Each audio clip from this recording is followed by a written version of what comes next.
ከአዲስ አበባ ተፈናቀለ፣ ከኦሮሚያ ተፈናቀለ፣ ከሌላ ቦታ ከተለያዩ የኢትዮጵያ ክፍሎች ተፈናቀለ ያልነው አማራ ጦርነቱ ከጀመረ ጀምሮ የሚፈናቀለው ከባህር ዳርና ከጎንደር ነው።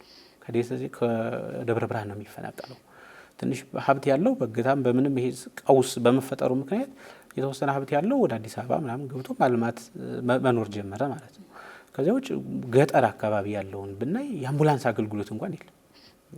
which is በጣም እንትን የሚያደርግ ሰው የዚህ አንደኛው ክፍለ ዘመን ላይ እናቶች ያሉበትን ሁኔታ የሚያስብ ሰው ሊቀበለው የማይችለው አእምሮ ማለት ነው።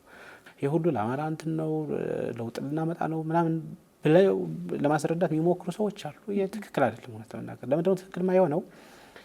እንደዚያ ተሆኖ እንኳን ትግሉ የሄደበት ያለው ቅርጽ ሲታይ የግለሰብና የቡድኖችን ፍላጎት ከማርካት ያለፈ አይደለም። ምን ለመሆን ነው? ምን እያጣን ያለ ነው? ሰው የሆነ ነገር ሽጦ ሲገዛ የሚያተርፈው ነገር አለ አይደል? ነጋዴ። ትግል ደግሞ የምታስዩ የሰው ህይወት ነው። ጦርነት በሰው ህይወት ነው ጨዋታው፣ ካርታው የሰው ህይወት ነው። በሰው ህይወት ይሄን ያህል የሰው ህይወት እያጣን ይሄን ያህል ሌሎችም ተያያዥ ነው። የሰው ህይወት ማክሲመም የሆነው ነገር ነው እንጂ የሰው ህይወት ሲከፈል ሌላ ነገር ኢኮኖሚ አይደቅ ምናምን እያልን አይደለም። እያንዳንዱ ሰው አንድ ሰው በፋኖም ይሁን በመንግስት ኃይል አንድ ሰው ሲሰዋ ከዚያ ጀርባ 4-5 ቤተሰብ አለ እኮ።